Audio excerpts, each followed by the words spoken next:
예, 안녕하십니까. 오늘 세미나 7 정신분석의 윤리 다시 또 알아보겠습니다. 오늘은 이 쾌락 원리, 쾌락 원리의 본질이 뭐냐, 거기에 대해서 한번 살펴보도록 하겠습니다. 쾌락 원칙은 현실 원칙과 불가분의 관계이고 변증법적 관계에 있다 그랬습니다. 현실 원칙도 쾌락 원칙의 연장선상이죠. 현실 원칙도 쾌락 원칙의 연장선상에 있습니다. 이게 프로이드의 개념이죠. 엔트프로프, 이 과학적 심리학 초보죠. 프로이드의 저서 엔트프로프에서 가르친 바와 같이 쾌락 원칙을 넘어 끝까지 어떻게 표현되는지 주목해야 한다. 쾌락은 만족의 전제와 관련하여 표현되며, 만족을 전제로 하는 것이죠. 쾌락은 주체가 처음에 만족을 주었던 것과 동일한 지각이 일어날 때까지 수고에 사로잡히게 된다. 똑같은 처음에 느꼈던 만족을 또다시 느끼기 위해서 노력한다는 거예요. 수고한다는 거죠. 지속적인 만족을 추구하게 한다.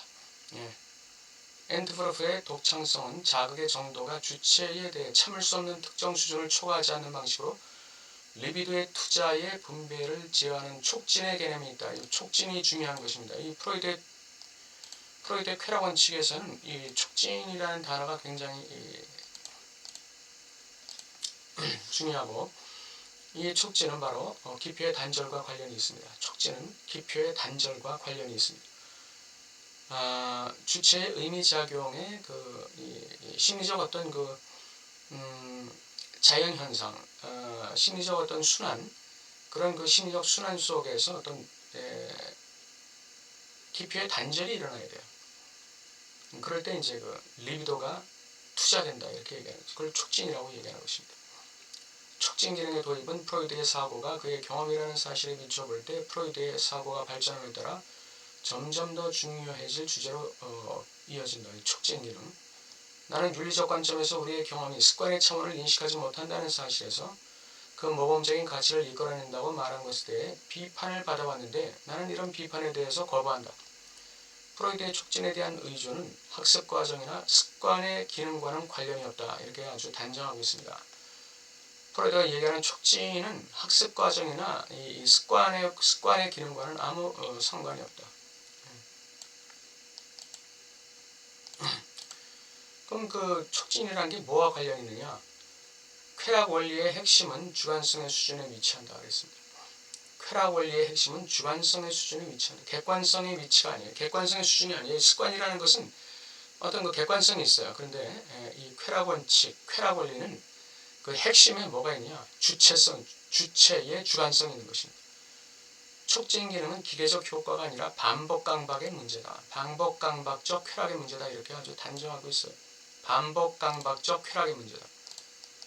촉진은 쾌락을 지향한다. 그리고 그 쾌락은 지극히 주관적인 것이다. 그리고 그 촉진 기능이 일어나기 위해서는 기표의 단절이 요구된다. 이게 이제 프로이드의 촉진 이론의 아주 독특함이죠. 습관은 기표의 단절이 있을 필요가 없어요.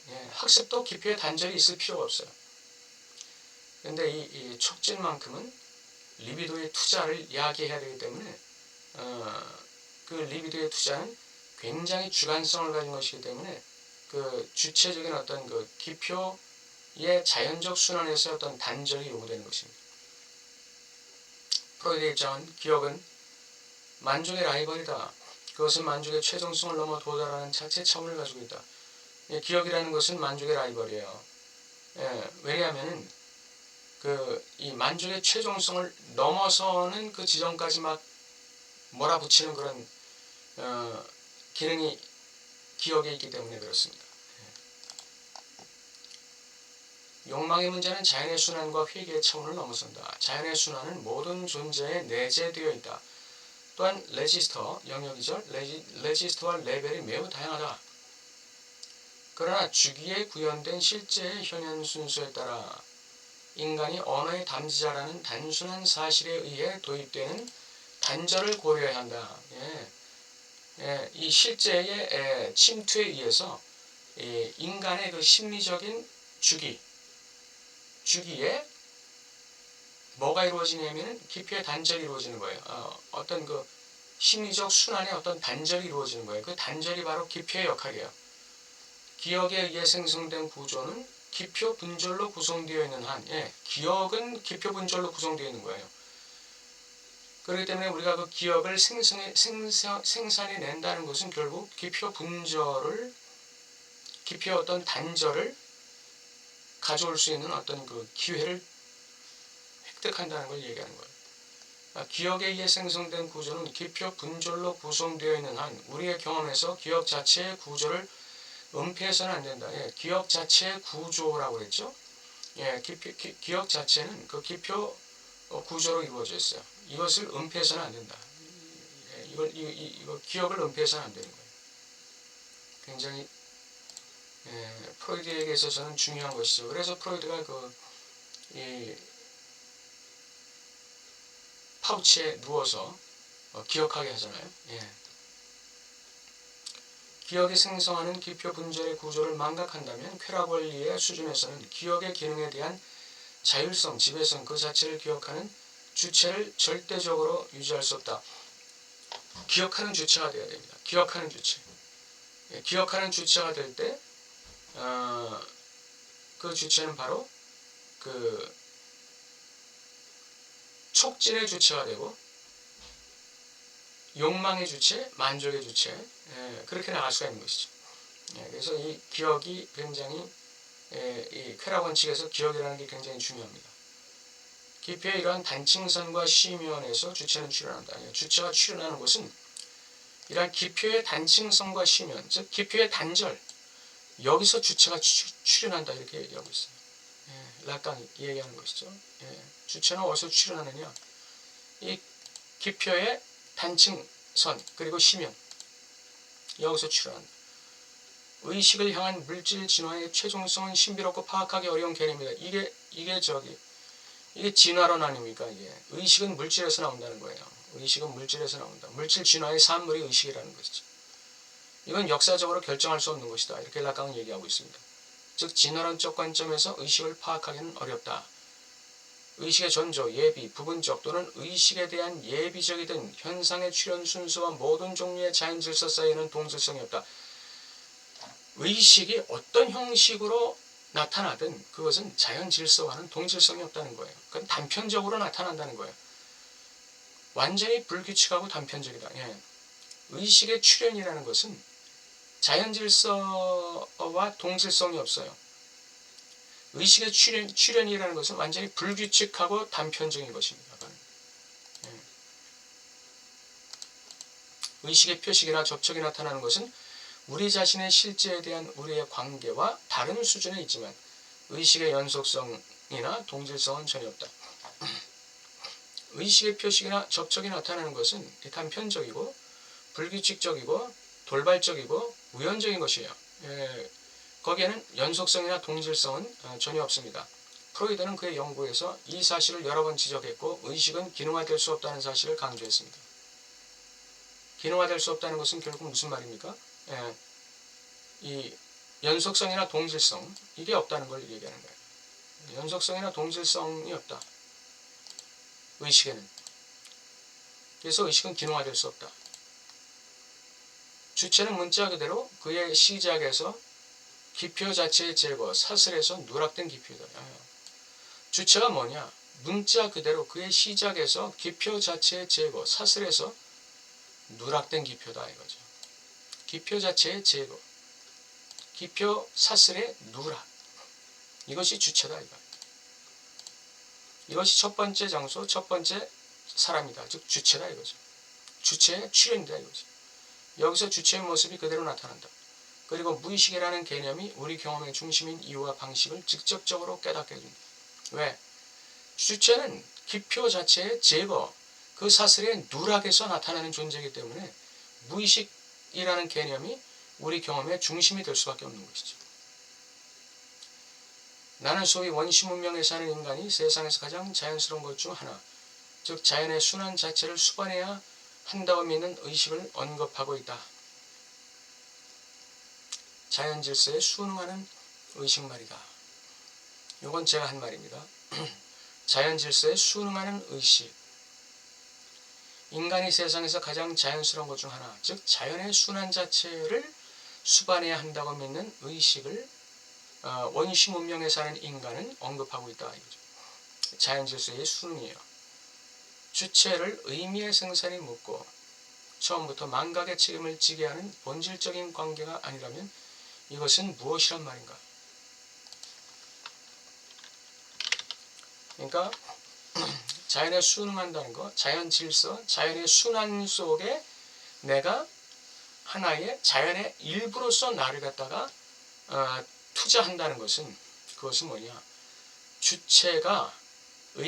주체를 의미 생산에 묶어버리는 거예요. 그리고 망각의 책임을 지게 하는 거예요. 이것이 자연과 자연에 순응하는 인간과의 본질적인 관계입니다. 자연과 자연에 순응하는 인간의 본질적인 관계는 뭐냐? 주체를 의미 생산에 묶어버리는 거예요. 아, 자연이 이렇게 변화되니까 여기에 적응해야지. 이렇게 되니까 이렇게 난 또 이렇게 행동해야지. 이렇게 의미 생산에 묶고 그 다음에 망각의 책임을 지게 하는 거예요. 아, 환경이 또 다른 환경으로 내가 이동했을 때, 아, 내가 과거에 어떻게 했지? 아, 내가 어떻게 했는지 내가 기억이 안 나네. 예, 망각의 책임을 지는 거예요. 그래서 그 환경에 다시금 또 적응하는 거예요. 다시금 적응. 또 환경이 바뀌면 그 자연 속에 내가 다시금 적응하는 거예요. 열대지방에 적응하는 것과 한대지방에 적응하는 것, 온대지방에 적응하는 것, 다 새롭게 의미를 생산해내야 돼요. 그리고 이전의 의미의 생산에 대해서는 망각할 수밖에 없어요. 세월에 따라. 그 책임을 주체에게 지우는 관계가 바로 자연 질서에 순응하는 주체와 자연과의 관계예요. 이게 원시 문명이죠. 말하는 사람으로서 그가 깊이와 직접적인 관계를 유지하지 않는다면 사람과 일출의 귀환 사이에 어떤 관계가 있을 수 있겠는가? 말하는 사람으로서 빠흘레트르 말하는 사람으로서 그가 기표와 직접적인 관계를 유지한다면 사람과 일출의 귀환 사이는 반드시 기표가 작동해야 돼요. 네. 사람과 일출의 귀환. 예. 기표가 작동하지 않으면 사람과 일출의 관계는 아무 관계도 없는 거예요. 예. 그리고 일출도 우연적인 것이고 사람의 행동도 우연적인 것이에요. 그러나 거기 기표가 직접적인 관계를 유지시켜 준다면 사람과 일출의 귀환은 관계를 갖게 되는 것이죠. 이 순에서 선의 문제를 제기할 때가 되었다. 선의 문제는 쾌락 원칙과 현실 원칙 사이에 놓여 있다. 프로이드의 개념에서 거의 표현되지 않는 사실, 즉 현실이 쾌락 원리의 단순한 변증법적 상관물이 아니라는 사실을 증언하지 않는 것은 불가능하다. 아까는 현실이 쾌락 원리의 단순한 변증법적 상관물이다 이렇게 얘기했는데 라깡은 거기서 한 단계 더 나가는 거예요. 그렇게 증언하는 것으로 끝난다면 이거는 불가능하다. 그건 아니다 이거죠. 쾌락 원칙의 기능이 우리를 이끄는 잘못된 길에 머리를 부딪히도록 현실이 거기 있는 것만은 아니다. 예, 쾌락 원칙을 추구해요. 만족을 추구해요. 그런데 현실이 가로막아요. 예, 잘못된 길에 머리를 부딪히도록 현실이 가로막아요. 그게 그 현실 원칙의 기능이거든요. 너 쾌락 여기까지만 해. 그거 더 이상 넘어가지 마. 더 이상 넘어가서 쾌락 추구하지 마. 이게 현실이잖아요. 그래서 우리가 머리를 부딪히게 만드는 거예요. 현실이라는 거는. 그런데 쾌락 원리는 거기서 끝나는 게 아니라는 얘기예요. 이 라깡 얘기는. 사실 우리는 즐거움에서 현실을 만든다. 우리가 만드는 현실이라는 건 즐거움 때문에 만드는 거야. 즐거움. 이 쾌락 때문에 현실을 만드는 거야. 이게 주관적인 현실이라는 것이죠. 주관적 현실. 주관적 현실. 또는 주체적 현실.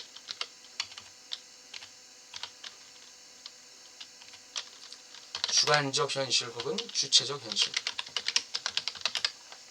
인간은 이 즐거움을 생산해내는 주체이기 때문에 이 현실, 객관적 현실 속에서 자신만의 주관적인 현실을 만드는 그 존재죠. 예. 거기에 바로 이 쾌락 원칙이 작동한다는 거예요. 예. 현실이 방해를 하더라도 내가 나만의 현실을 만든다는 것이죠. 이는 필수적인 개념이다. 현실이란 단어는 실천의 개념으로 완전히 요약된다. 예, 현실이라는 것은 실천이에요. 현실은 주관적 실천. 예, 이 실천, 이것도 주체적, 주관적 실천이에요. 주관적 실천. 윤리의 영역에서 현실은 행동에 관한 것이다. 아, 그렇죠. 윤리의 영역에서 행동은 현실은 행동에 관한 것이며 다른 한편 그것은 생산과 관련이 있다 그랬습니다.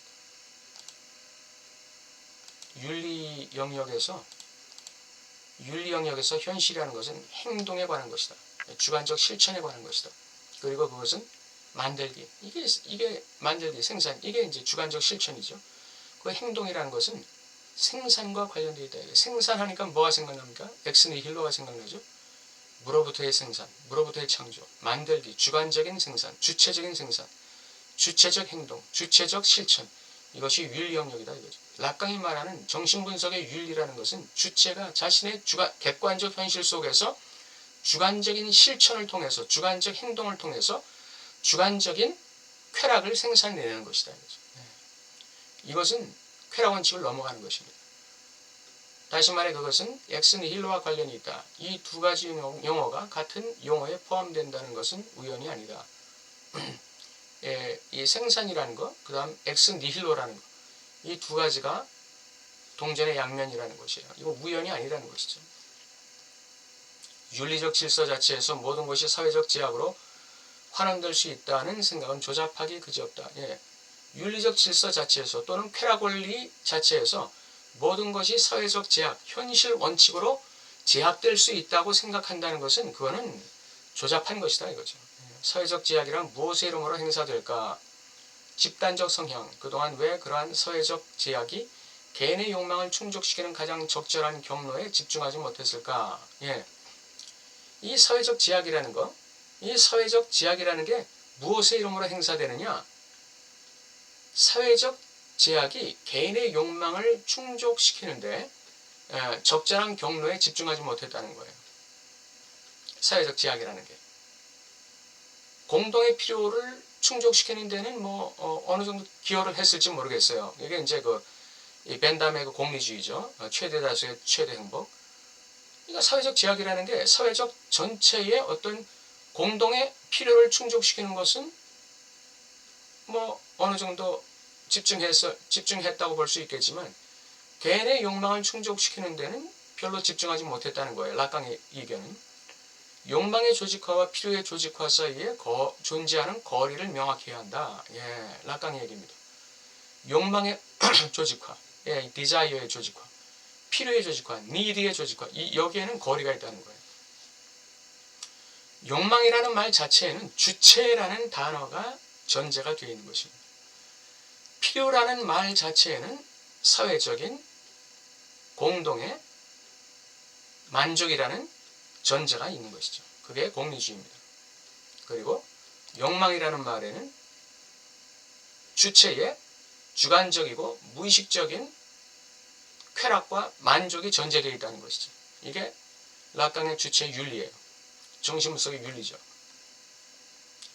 나는 분석가의 눈이 우리가 부르는 어떤 꿈의 세계를 통과하는 것을 상당히 유토피아라고 해석하도록 만들어졌다고 가정한다. 유토피아적인 사회, 공동의 필요를 만족하는 사회, 비슷하죠? 프리에의 작품은 사회적 진보라고 불리는 것이 단순히 욕망의 충족이란 관점에서 주어진 집단적 질서를 통해 생각하는 것과 같은 기대에서 행해진 모든 것과 얼마나 떨어져 있는지 보여준다. 이게 무슨 말이냐면 프리에의 작품은 사회적 진보라고 하는 것이 개인의 욕망의 충족과는 아무 상관이 없다는 거예요. 그냥 집단적 질서를 통해서 생각하는 그 기대, 집단적 질서를 통해서 우리가 기대할 수 있는 그런 것을 사회적 진보라고 본다는 점에서 이거는 개인의 욕망의 충족이라는 관점에서는 거리가 있다. 멀리 떨어져 있다. 조금 아까 말씀드린 그거와 똑같아요. 사회적 제약이 개인의 욕망을 충족시키는 가장 적절한 경로에 집중하지 못했다는 락강의 얘기와 똑같은 거예요. 사회적 제약은 사회적 공동체의 어떤 필요를 만족시키는 데 집중되어 있지 개인의 욕망을 충족시키는 데는 집중되어 있지 못하다 이거죠. 이 프리의 작품이 그걸 똑같이 얘기하고 있다 이거예요. 개인의 욕망의 충족은 집단적 질서를 통해 생각하는 것과 같은 기대에서 행해지는 것과는 상관이 없다. 조금 아까 말씀드린 그것이죠. 개인의 욕망의 충족이라는 것은 집단적 필요의 충족과는 아무 상관이 없다. 인간과 그의 생산물 사이의 관계에 대한 마르크스의 근본적인 논의도 그건 이 개인의 욕망의 충족과는 상관이 없고, 성 마틴이 카발라에게 가는 그의 여행을 위해서 그의 몸을 감싸고 있던 큰 천조각을 둘로 자르는 지점으로 돌아간다. 네. 그러니까 이거는 다 개인의 욕망의 충족과는 관계가 없다는 거예요. 자기 몸을 감싸고 있던 큰 천을 갖다가 둘로 쫙 나누어서 사람에게 나눠줬다. 그건 공리죠. 공리주의적 관점이에요. 사회적 관점이죠. 예. 그건 개인적인 욕망의 충족과는 관계가 없어요. 그 어느 부분에선가 그런 얘기가 나오죠. 거지에게 먹을 걸 주었더니 거지는 또 옷을 달라는 거예요. 옷을 주었더니 거지가 잘 곳을 달라는 거예요. 잘 곳을 주었더니 나에게 직장 달라는 거예요. 이런 거랑 똑같은 거예요. 우리는 거지에게 먹을 걸 주는 것을 공리라고 생각해요. 만족이라고. 필요를 채워줬다 이거죠. 먹을 거 주었다 이거예요. 필요를. 그러나 그런 건 개인의 욕망과는 아무 상관이 없다는 것이죠. 마르크스는 그런 이 공리주의적 입장이었다 이거고, 성 마틴이 자신의 옷을 둘로 나눈 것도 그러한 관점이었다 이거죠. 그것으로 옷을 만들 수 있다는 점에서 옷감은 나 이전의 사람들이 관심을 가졌던 사용가치를 가지고 있다. 인간과 그의 생산 대상의 관계가 근본적인 수준에서 완전히 해명되었다고 생각하는 것은 잘못된 것이다. 예, 인간이 생산하는 것, 그 대상과 근본적인 수준에서 이것이 필요의 충족이다. 개인적인 필요의 충족이다. 이것을 공평하게 나누면 모든 사람의 필요가 충족된다. 그게 옷이 됐든 먹을 게 됐든 집이 됐든 뭐가 됐든, 그것은 락강이 얘기하는 개인의 주체적, 주관적 그 욕망이라는 그 욕망의 윤리와는 아무 상관이 없다는 것이죠. 오늘 욕망과 쾌락 원칙의 차원을 한번 살펴봤습니다. 우리 다음 주에도 뵙도록 하겠습니다. 감사합니다.